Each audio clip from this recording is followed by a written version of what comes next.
Hello dear friends, जसं की तुम्हाला माहीत आहे आपला स्टँडर्ड 10 सायन्स पार्ट 2चा chapter number 5 towards green energy हा रनिंग ऑन होता. याचा 5th लेक्चर व्हिडिओ आहे. आजचा आपला न्यू टॉपिक आहे electric energy generation using solar energy. बघा मित्रांनो, आतापर्यंत आपण इलेक्ट्रिसिटी जनरेट करत होतो, त्यासाठी आपण डिफरंट फ्यूल्सचा यूज करून त्यांच्यात कॉम्बिशन करून त्याद्वारे टर्बाइन अँड जनरेटरची मदतीने इलेक्ट्रिकल एनर्जीला जनरेट केलं. ओके, ते सर्व तुम्हाला डिटेलमध्ये वेगवेगळ्या मेथडने दाखवलं गेलं होतं. मग आता आज आपण इथे इलेक्ट्रिक एनर्जी जनरेशन करणार आहोत सोलार एनर्जीच्या मदतीने. म्हणजे हा एक अपारंपरिक ऊर्जा स्रोत म्हटलं जाणार, ज्यामध्ये आपण सनची जी हीट एनर्जी आहे याचा वापर करून इलेक्ट्रिकल एनर्जीला जनरेट करणार आहोत. तर बघूया यामध्ये आपण सोलर एनर्जीचा उपयोग कशा पद्धतीने करू शकतो इलेक्ट्रिकल एनर्जी जनरेट करण्यासाठी. So using the energy in the sunlight, electric energy can be generated in 2 ways.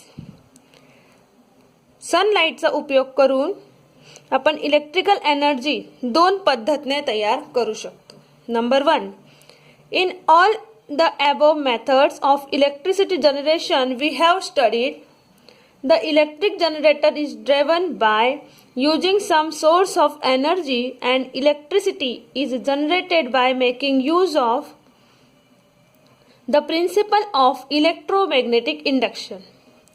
वरती जितकेही मेथड आपण शिकलेलो आहोत, ह्यामध्ये आपण इलेक्ट्रिक जनरेटर जो चालवलो होतो तो काही एनर्जीचा उपयोग करून त्यामध्ये इलेक्ट्रोमॅग्नेटिक इंडक्शनचे तत्वाचे आधारे इलेक्ट्रिसिटी जनरेट करत होतो, बरोबर. However, electrical energy can be generated directly from solar radiation without using generator and without using the principle of electromagnetic induction. तसं तर आपण इलेक्ट्रिकल एनर्जी जी आहे ते डायरेक्ट सोलरची रेडिएशन पासून, सनची सूर्याची विकिरणापासून डायरेक्ट बनवू शकतो. म्हणजे आपण जनरेटरचीही गरज नाही, इलेक्ट्रोमॅग्नेटिक इंडक्शनचे प्रिन्सिपलचीही गरज नाही, डायरेक्टलीही बनवू शकतो. This happens in solar photovoltaic cells, आणि हे सर्व सोलर फोटोव्होल्टिक सेलमध्ये होऊ शकतो. Solar photovoltaic cells convert the solar energy directly into electrical energy. हा सोलर फोटोव्होल्टिक सेल जो आहे तो सोलर एनर्जीला डायरेक्टली इलेक्ट्रिकल एनर्जीमध्ये कन्वर्ट करतो.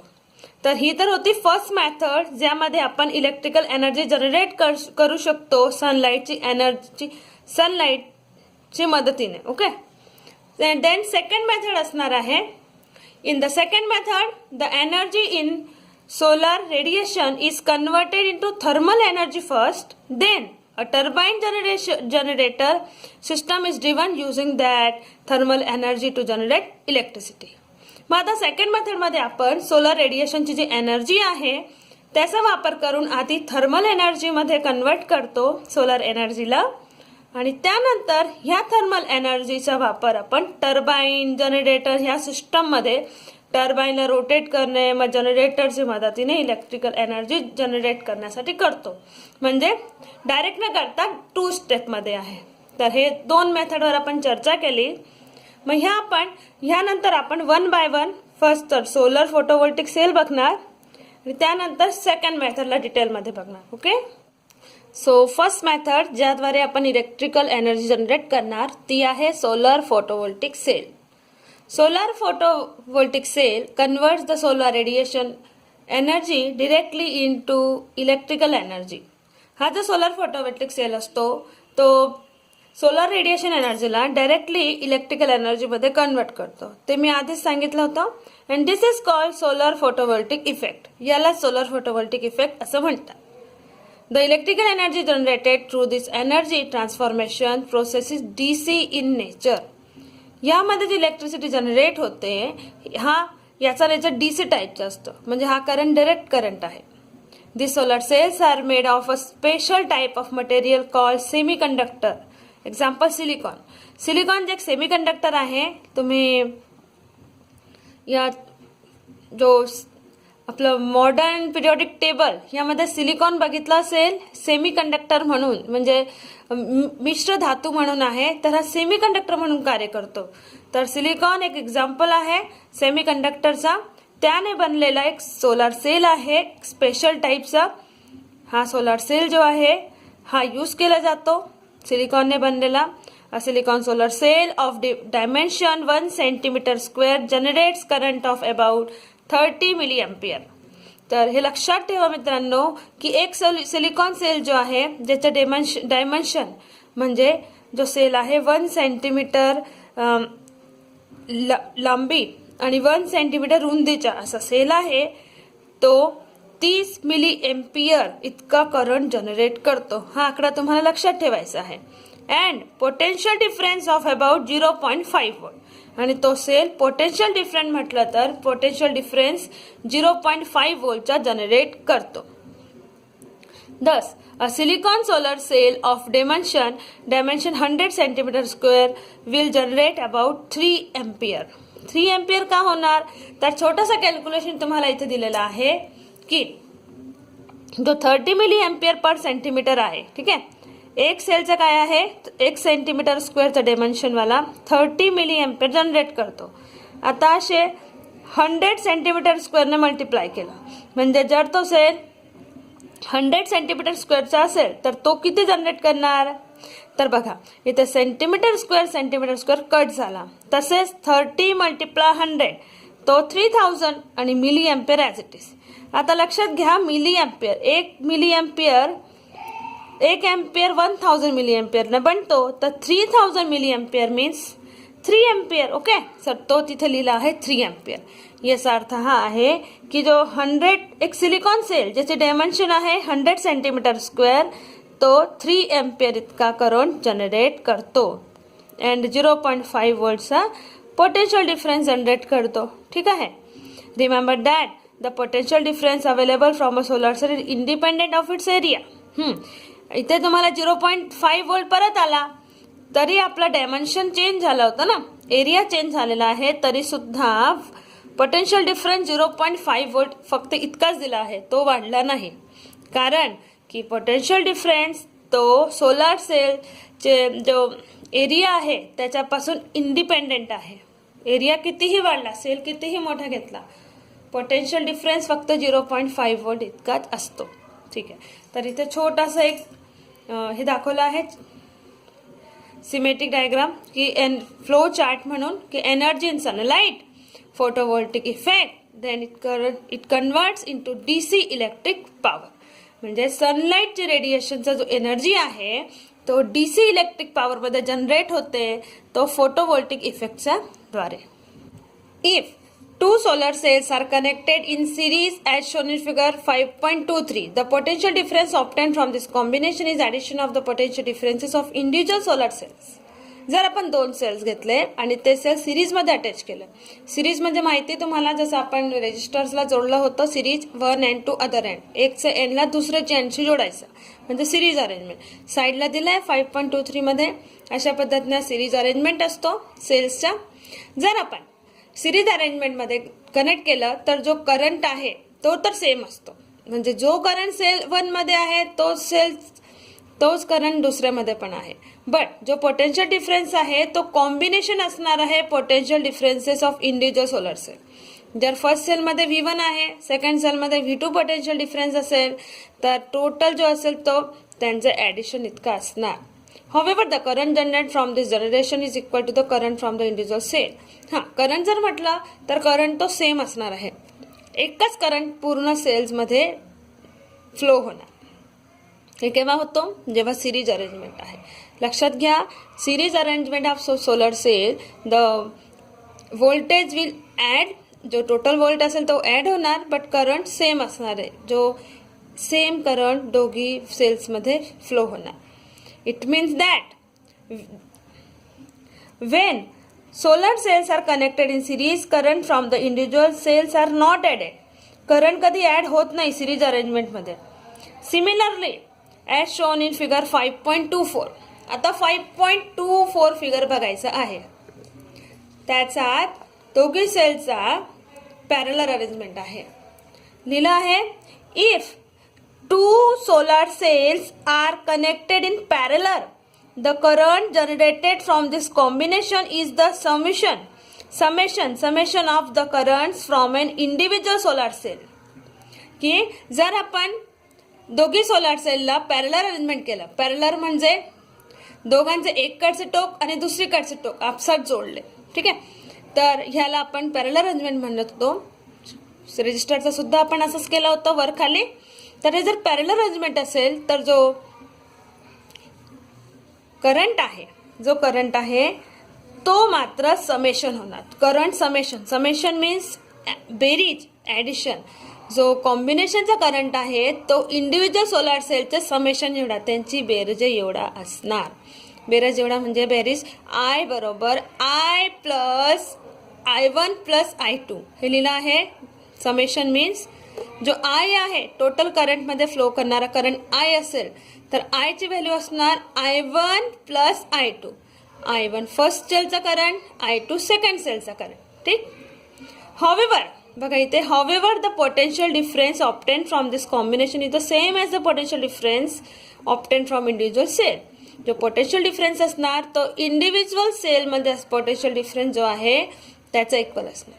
म्हणजे आता if two solar cells are connected in parallel, the potential differences from the two cells are not added. म्हणजे जेव्हा सोलर सेलला आपण पॅरलर कॉम्बिनेशनमध्ये घेतलं तर पोटेन्शियल डिफरन्स ॲड होत नाही. पोटेन्शियल डिफरन्स एकच असणार, ॲड होत नाही. जसं वर होतं V=V1 + V2 तसा V टोटल नाही असणार. V जो असेल तोच V1 आहे आणि तोच V2 आहे. मीन्स सेम पोटेन्शियल डिफरन्स दोघेही सेलमध्ये असणार आणि तोच पूर्ण सर्किटचा पोटेन्शियल डिफरन्स असणार. तर बघा मित्रांनो, अशा उलट आहे. सिरीजमध्ये व्होल्टेज ॲड होतो, करंट सेम फ्लो असतो, करंट ॲड होत नाही. याचा उलट पॅरलर कॉम्बिनेशनमध्ये करंट ॲड होतो, total current is I1 plus I2, but voltage जो आहे तो सेपरेट असतो. Same potential difference in both the cells, individual cells. Okay, तर हे दोघेही गोष्ट जर लक्षात ठेवली तर आता ह्या पद्धतीने आपण कॉम्बिनेशन वगैरे सोलर पॅनलमध्ये करू शकतो आणि तुमच्या लक्षातही येणार. In this way, by connecting many solar cells in series and in parallel, solar panel generating required current and potential difference are made. अशा पद्धतीने आपण असे काही सोलर सेल्सला सिरीज किंवा पॅरलर अरेंजमेंटमध्ये सोलर पॅनल जनरेट करू शकतो. त्यांना वेगवेगळे कनेक्टिंग करून त्याने आपण हवा असला तितका करंट किंवा पोटेन्शियल डिफरन्स तयार करू शकतो. ह्यासाठी तुम्हाला फिगर 5.2 बघायला पाहिजे.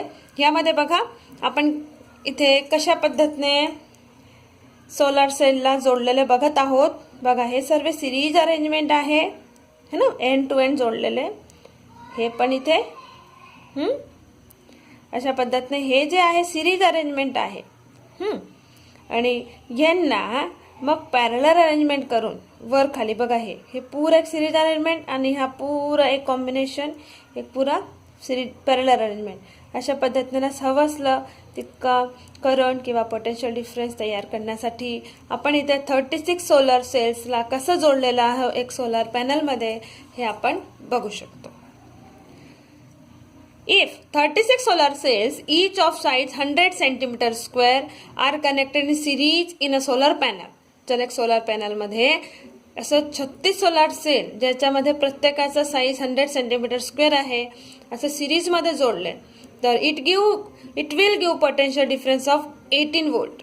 तर हा 18 वोल्ट इतका पोटेन्शियल डिफरन्स तयार करणार आणि करंट 3 एम्पियरचा. ठीक, ही कॅल्क्युलेशन मी तुम्हाला मागे कॅल्क्युलेशन दाखवली त्याप्रमाणे तुम्ही करू शकता. Many such panels are connected together to generate electricity on large scale. तर अशा पद्धतीने असे आपण काही सोलर पॅनल जर एक कनेक्ट करून आपसात कनेक्ट करून मोठ्या प्रमाणात इलेक्ट्रिसिटी जनरेट करू शकतो ना. कारण जर एक सेल पासून आपल्याला 1 cm² वाली पासून आपल्याला 30 मिलीएम्पियरचा करंट भेटत होता. 100 cm² वाल्या एक सेल पासून जर आपल्याला 3 एम्पियर इतका करंट भेटत होता. ठीक, जे मागे पानावर मी दाखवलं पेज नंबर 56 वर.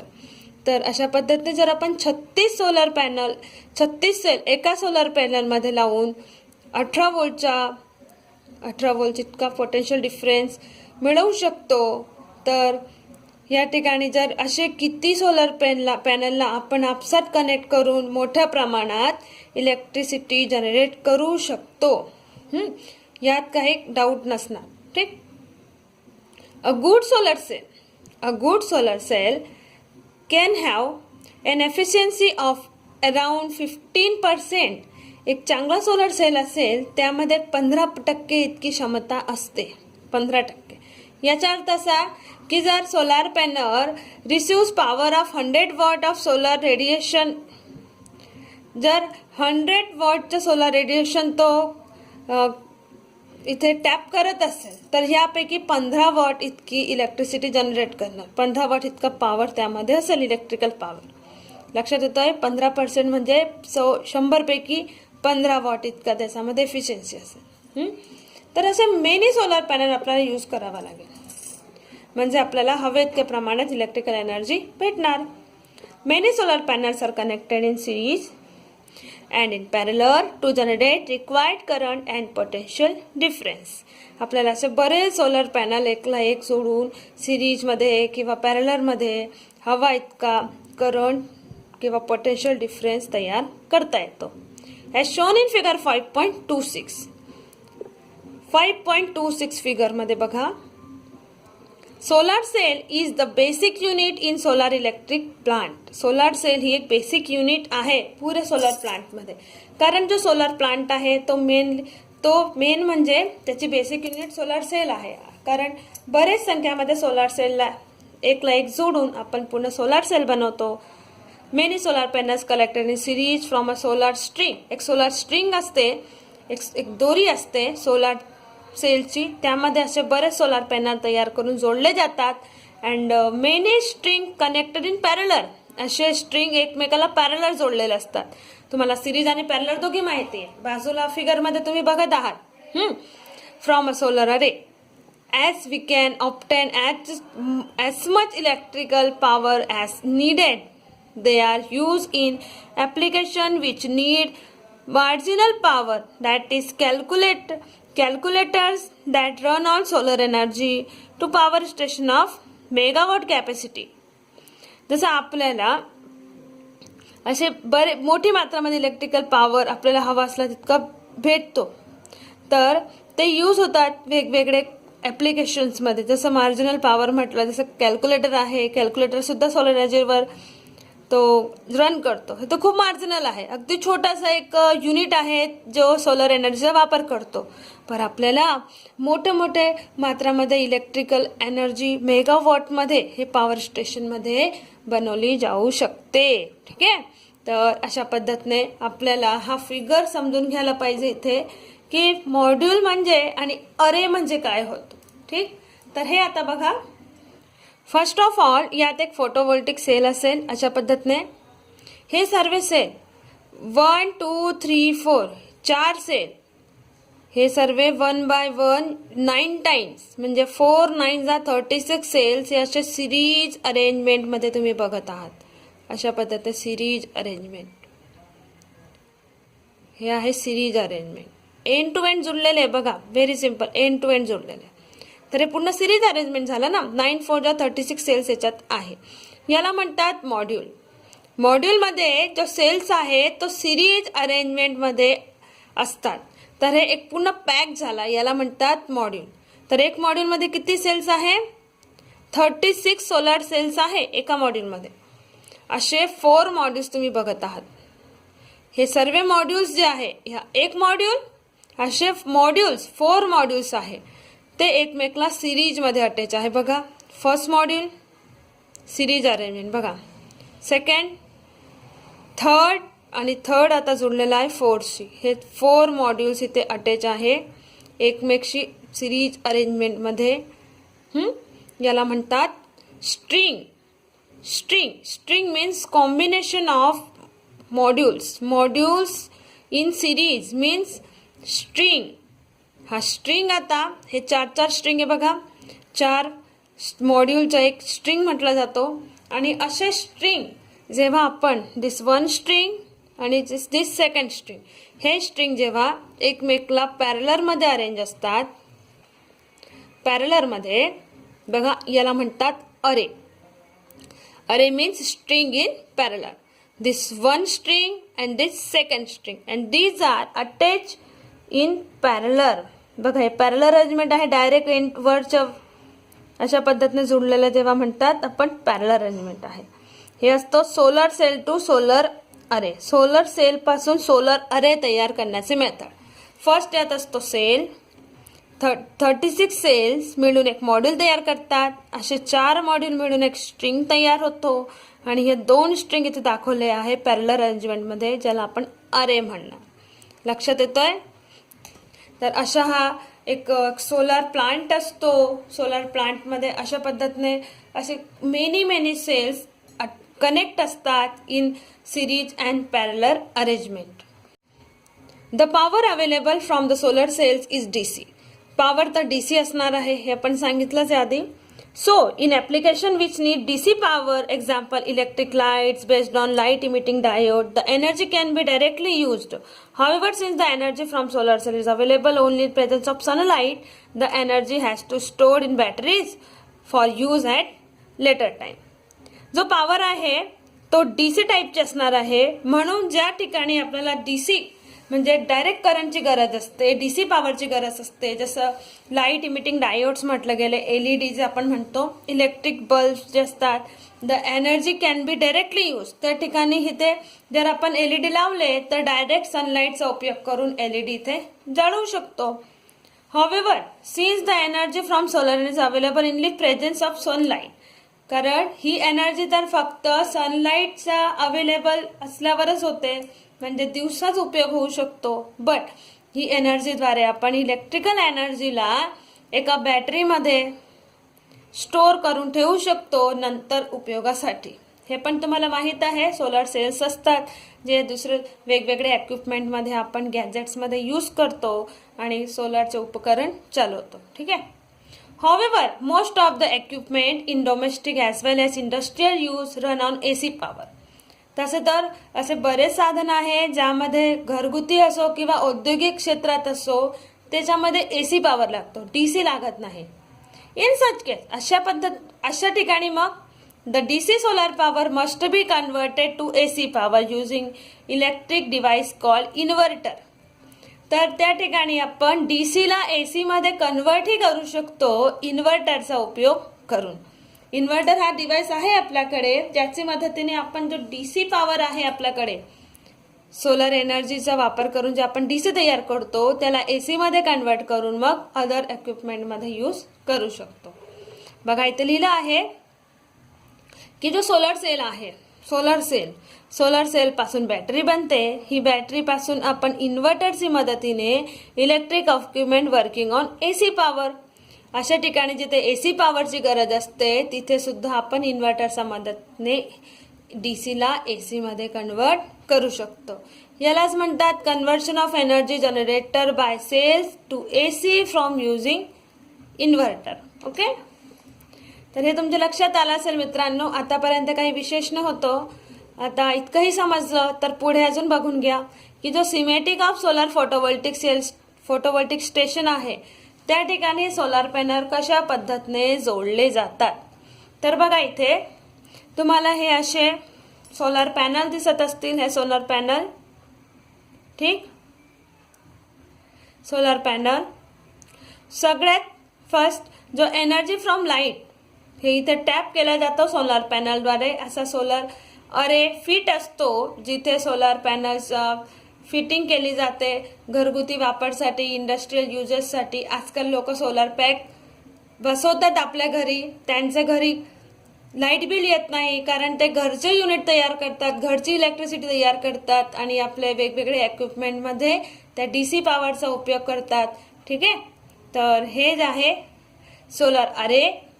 सोलर अरेची मदतीने, हे तर जनरेशन पॉवर स्टेशन आहे मित्रांनो. पॉवर स्टेशन मध्ये सनलाईटच्या उपयोगाने हे सोलर अरे जो एनर्जी फ्रॉम लाईट टॅप करून एनर्जी इलेक्ट्रिकल एनर्जीमध्ये कन्वर्ट करतो आणि ही इलेक्ट्रिकल एनर्जी मग पॉवर ग्रीड इथे पोल्सला दिली जाते. इन्व्हर्टर अँड ट्रान्सफॉर्मर जे इथे कनेक्ट असतो त्याच्या मदतीने इथे पुढे घरगुती किंवा इंडस्ट्रियल वापरसाठी इलेक्ट्रिसिटी अवेलेबल असते इथे पोलवरती. ठीक आहे. यापुढे साईडला अजून माहिती दिली आहे की we have seen that many solar panels can be connected together to generate whatever energy we need. जशी एनर्जी जे काही असो एनर्जी आपल्याला गरज असेल त्या सोलर पॅनलला आपण कनेक्ट करून एकमेकाशी जनरेट करू शकतो. एज शोन इन फिगर 5.28 या साईडच्या फिगरमध्ये बघितल्यानुसार the DC power generated from panels is first converted into AC power. जो डीसी तयार होतो सनलाइट पासून त्याला पहिला एसी पॉवर मध्ये कन्वर्ट केला जातो. A transformer transforms the voltage and current levels of generated power and then it is fed into the electricity distribution network. आणि हा जो ट्रान्सफॉर्मर आहे तो व्होल्टेज किंवा करंट लेवलला जो जनरेट केला गेला पॉवर याला ट्रान्सफॉर्म करतो आणि त्यानंतर इलेक्ट्रिसिटीचं डिस्ट्रीब्युशन होतं वेगवेगळ्या नेटवर्क्समध्ये. ठीक. In this figure is a symmetric diagram photovoltaic power station. Okay, हे सर्व आपण बघितलं. यावरही काही क्वेश्चन तयार होतात ते आपण पुढे चर्चा करणारच आहोत. In this way electricity is generated without any fuel combustion and so with energy and so with out any air pollution. अशा पद्धतीने इलेक्ट्रिसिटीचा जनरेट जो झाला तो कोणते फ्यूलच्या कॉम्बिशन न करता कोणताच एअर पॉल्युशन न करता झालेला आहे. However, since the energy is generated using solar radiation, solar cells can generate electricity during daytime only. कारण की हा जो सोलर रेडिएशनचा वापर करून इलेक्ट्रिसिटीचा जनरेशन होता म्हणून हा जो जनरेशन फक्त डे टाइम होऊ शकतो. रात्रीच्या वेळ हा जनरेशन थांबवून जाणार. ठीक. त्यानंतर आहे सोलार थर्मल पॉवर प्लांट. यामध्ये आपण काय बघितलं? We have seen that thermal energy generated from coal and nuclear fuel can be used to generate electricity. की जो थर्मल एनर्जी जनरेट होते कोल आणि न्यूक्लिअर फ्यूलचे कॉम्बिशनमुळे त्याने इलेक्ट्रिसिटी जनरेट होते. ते आपण आधी बघितलं होतं. तर हे जो सेकंड स्टेप आहे बघा मित्रांनो, सेकंड जो मेथड मी सांगितली होती त्यामध्ये पहिले सोलर एनर्जीचा वापर करून थर्मल एनर्जीमध्ये कन्वर्ट केलं जातो. मग या थर्मल एनर्जीचा वापर करून टर्बाईन जनरेटर ह्याने इलेक्ट्रिसिटी जनरेट होते. ते पहिली वाली मेथड आणि ही मेथडला मिक्स आहे थोडासा. तर सेकंड मेथडचा आपण इथे सांगणार आहोत की जो थर्मल पॉवर प्लांट आहे सोलर थर्मल पॉवर प्लांट त्यामध्ये आपण पहिले कोल आणि न्यूक्लिअर फ्यूलच्या कॉम्बिशन करून थर्मल एनर्जी तयार करतो आणि त्याने इलेक्ट्रिसिटी जनरेट करतो. ठीक. Then thermal energy can also be generated from solar radiation and can be used for electricity production. Thermal energy आपण सोलर एनर्जी पासून सोलर रेडिएशन पासून तयार करू शकतो. थर्मल एनर्जी म्हणजे उष्मा ऊर्जा. कारण सनलाइट मध्ये उष्णताही असते म्हणून आपण थर्मल एनर्जी पहिले इथे जनरेट करणार आणि त्यानंतर मग इलेक्ट्रिसिटीचं प्रोडक्शन करणार.